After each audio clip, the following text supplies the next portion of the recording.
Assalamualaikum warahmatullahi wabarakatuh. Sehat selalu buat kita semua, khususnya buat para peserta CPNS keperawatan. Di video kali ini saya akan memaparkan FRSKB Keperawatan tahun 2021 dan pembahasannya, sedikit pembahasan ya. Jika memang nanti ada pembahasan dari saya yang kurang tepat atau apa, bisa komentar di kolom komentar ya. Mungkin buat teman-teman yang sudah lama subscribe saya sudah tahu bahwa saya ini bukan nakes ya. Jadi kalau misalkan ada kesalahan dalam pemaparan, saya mohon maaf sekali lagi. Terima kasih buat yang sudah dukung channel ini, dan semoga channel ini selalu memberikan yang terbaik buat subscriber channel ini. Oke, kita langsung ke pemaparannya. Tahap cuci tangan apa? Oke, di sini tahapan cuci tangan menurut WHO yang terdiri dari 6 langkah mencuci tangan ya, yaitu ratakan sabun dengan menggosokkan pada kedua telapak tangan. Kedua, gosok punggung tangan dan sela-sela jari lakukan pada kedua tangan. Gosok kedua telapak tangan dan sela-sela jari kedua tangan. Gosok punggung jari kedua tangan dengan posisi tangan saling mengunci. Kelima, gosok ibu jari kiri dengan diputar dalam genggaman tangan kanan. Lakukan juga pada tangan satunya. Yang keenam, usaplah ujung kuku tangan kanan dengan diputar di telapak tangan kiri. Lakukan juga pada tangan satunya, kemudian dibilas. Di samping itu, ada waktu penting untuk melakukan cuci tangan. Pertama, sebelum makan. Kedua, setelah buang air besar atau BAB. Ketiga, sebelum menjamah makanan. Keempat, sebelum menyusui bagi ibu yang sedang menyusui. Kelima, setelah beraktivitas. Serta usahakanlah cuci tangan dengan menggunakan sabun dan air yang mengalir. Ini adalah FR dari SKB Keperawatan tahun 2021, yaitu tentang mencuci tangan. Kemudian ada FR mengenai simple mask, yaitu kelemahannya yaitu kurang nyaman, kemudian membuat terasa panas, iritasi mulut dan pipi. Kemudian aktivitas makan terganggu. Lalu ada mual muntah, jika aliran rendah akan menyebabkan penumpukan karbon dioksida. Kemudian manfaat vitamin D. Jadi FR berikutnya adalah manfaat vitamin D. Vitamin D baik untuk membantu penyerapan kalsium dalam tubuh. Vitamin D juga berperan mendukung pertumbuhan tulang dan gigi anak, serta mencegah kerapuhan atau osteoporosis pada orang lanjut usia. Kemudian FR berikutnya mengenai dosis BCG. Imunisasi BCG diberikan pada umur sebelum 2 bulan.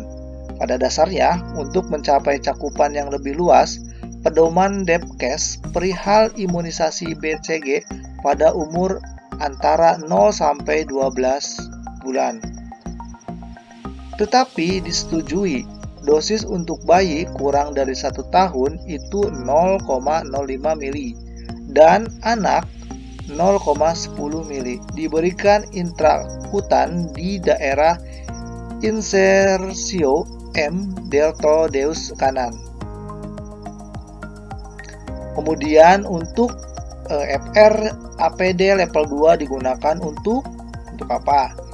Nah, di sini ada APD di level pertama atau level 1, yaitu kelompok yang dapat menggunakan adalah dokter dan perawat. Sedangkan lokasi cakupannya yaitu tempat praktek umum dan kegiatan yang tidak menimbulkan aerosol. Kemudian tingkat klasifikasi pasien, pra pemeriksaan, bagian rawat, jalan umum. Dan untuk tingkat yang kedua, ini kelompok yang menggunakan adalah tenaga kesehatan, dokter, perawat, atau laboran. Lokasi atau cakupannya yaitu ruang perawatan pasien, pengambilan sampel non-pernapasan, dan analisis untuk laboran. Dan untuk yang tingkat ketiga, itu tenaga kesehatan dokter dan perawat. Kemudian untuk lokasi dan cakupannya itu ruang prosedur dan tindakan operasi pada pasien terduga terkonfirmasi positif COVID-19, kegiatan yang menimbulkan aerosol pada pasien terduga terkonfirmasi positif COVID-19, ruang prosedur dan tindakan autopsi terduga atau terkontaminasi positif COVID-19, kemudian pengambilan sampel pemasangan swab nasofaring dan orofaring. Kemudian FR berikutnya, imunisasi yang tidak boleh ditempatkan di suhu dingin. Di sini ada tabel untuk penyimpanan vaksin di setiap level penyimpanan. Ini ada suhunya, silakan dilihat saja untuk tabelnya. Dan tabel ini juga banyak di Google. Kemudian untuk menghitung urin normal. Rumus balance cairan atau cairan masuk sama dengan output atau cairan keluar plus IWL. Cairan masuk mulai dari cairan infus, minum, kandungan cairan dalam makanan pasien, volume obat-obatan, termasuk obat suntik, obat yang di drip, albumin, dan lain-lain. Dan rumus IWL itu sama dengan 15 dikali berat badan per 24 jam. Kemudian FR berikutnya adalah mengenai EWS, atau juga ada FR yang menyatakan bahwa apa kepanjangan dari EWS. Nah, ini early warning score. Berdasarkan 5 parameter fisiologis, yaitu tentang tekanan darah, sistolik, nadi, frekuensi pernapasan, suhu, kesadaran, dan EWS digunakan oleh tim perawat rumah sakit untuk yaitu mengenali tanda-tanda awal perburukan klinis dan trigger perawatan yang lebih intensif. Kemudian, menginformasikan pada care provider. Kemudian, mengaktifkan tim respon cepat RRT atau IMT. Kemudian ada soal mengenai PX kecelakaan kita jumpai di jalan sudah dibuat lingkaran aman. PX dan penolong aman selanjutnya itu bisa melakukan cek kesadaran atau cek respon. Kemudian ada lagi FR berikutnya, PX operasi kenapa harus diketahui terlebih dahulu UR CR pasien, apa yang akan terjadi pada saat operasi. Kemungkinan yang akan terjadi adalah menyebabkan gagal ginjal. Berikutnya itu mengenai nervus trigeminus, yaitu fungsinya saraf motorik, gerakan mengunyah, sensai wajah, lidah dan gigi, refleks kornea dan refleks kedip. Cara pemeriksaan yaitu menggerakkan rahang ke semua sisi. Pasien memejamkan mata, sentuh dengan kapas pada dahi atau pipi, menyentuh permukaan kornea dengan kapas.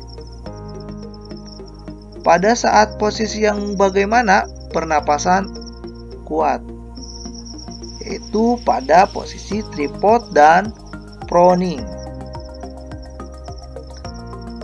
Sterilisasi dengan api spiritus. Laminar flow merupakan alat sterilisasi yang bekerja secara fisik, yaitu dengan metode penyinaran sinar, sinar UV, dan dibantu menggunakan blower untuk menghisap jasad renik yang sudah mati Alat ini berfungsi sebagai tempat untuk pengerjaan laboratorium yang kondisinya harus steril, terutama yang berhubungan dengan mikroba, di mana alat dan bahan harus terbebas dari kontaminan. Demikian pembahasan dari FR yang saya sampaikan. Mohon maaf jika ada penjelasan yang kurang tepat, dan semoga video ini dapat membantu teman-teman untuk menghadapi SKB Keperawatan tahun 2021. Terima kasih untuk semuanya. Wassalamualaikum warahmatullahi wabarakatuh.